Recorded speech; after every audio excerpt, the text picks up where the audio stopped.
next comic, David Altamirano. Yeah, guys. How's everyone doing? Keep going for Kara, everyone. All right. Yeah, this is all of you. Look, I've been sitting back there. Beautiful fucking crowd. All right. I've been all right. You know, I was at work today. I'm doing a lot better now. But I was at work today and I was hating life because they use hot sauce for everything. You know, and I couldn't find some fucking hot sauce for my food when I was on my break. But I did. My little refrigerator that we have, and I got out Mr. Tapatio and Mrs. Chuluda to help me out, right? It was nice, but I realized that these were the only two other Mexicans that I work with at my fucking job, you know? It was fucked up. It was a fucked up realization. Yeah, no, I am Mexican, and to be honest, I've been watching like a lot of cartel execution videos online to get in touch with how Mexican I am, you know? And to practice my Spanish. That's how I do it. Other people choose other ways, but that's how I get in touch with my roots online. I also, it was hard for me to come out tonight because I honestly, I've been fucking my neighbor. I just throw it out there. And yeah, I don't know, things been weird, you know? But the other day we were having sex in my bed, and after we were done having sex, she looked up at me and she was like, "David, what are we?" And I was like, honestly, we are fucking neighbors. You know, you're the 3 doors down chick, okay?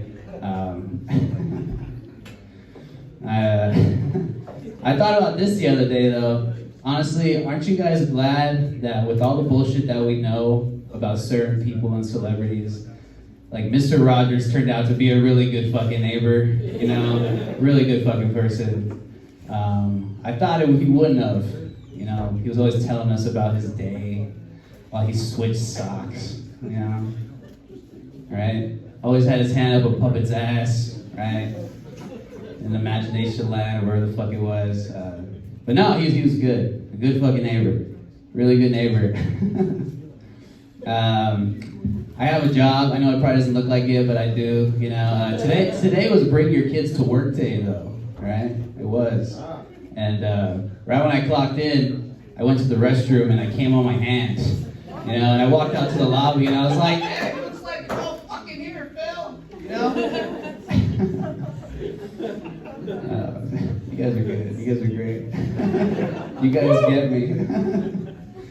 Now, I don't like my job though, you know, I really don't. Specifically because I'm always like offering different solutions to our fucking work and I just get shut down, you know? And I was like venting to my coworker about this shit the other day. He was like, "It's okay, David. Don't worry. That's just how our boss is, you know?" He's like, "How old are you, 30? He's like, he's 34.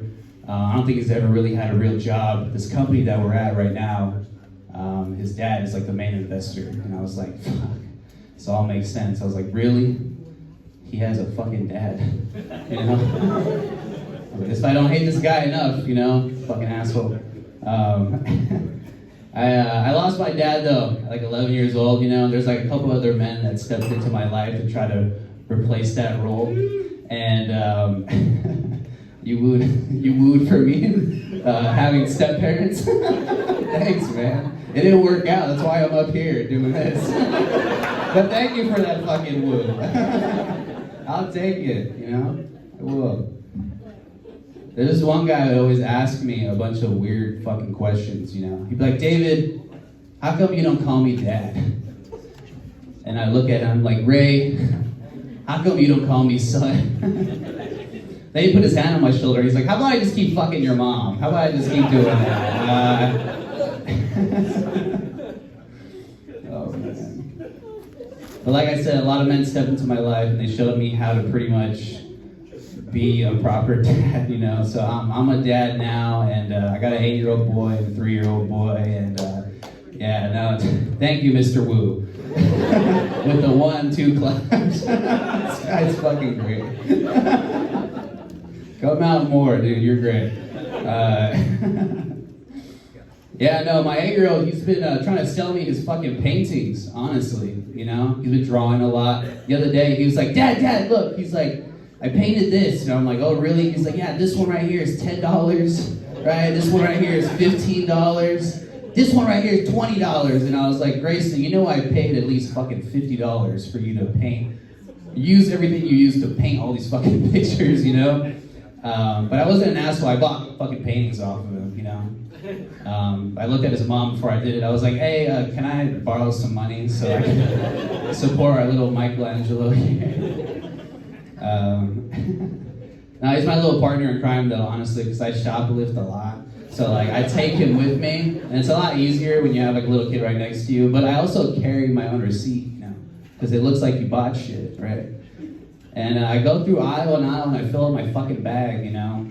And right when I walk out the fucking grocery store with my son, he just looks up at me. He's like, Dad, we forgot to pay.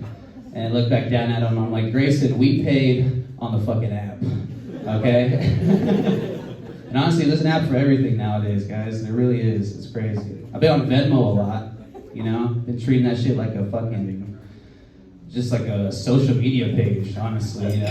You can see people you know, people you don't know. It's like Facebook, right? They're sending people money electronically, and they're writing a little description why they're sending these people money for it. And I saw this guy send over his girlfriend money or wife, and in the description it read, hey babe, here's some money for you and the girls. Call me when you're on your way back, right? And I commented on it, and I was like, hey man, you know, this weekend really couldn't have happened without you. And, hey, you guys been great. I gotta get out of here though. Thank you so much. Yeah, we only have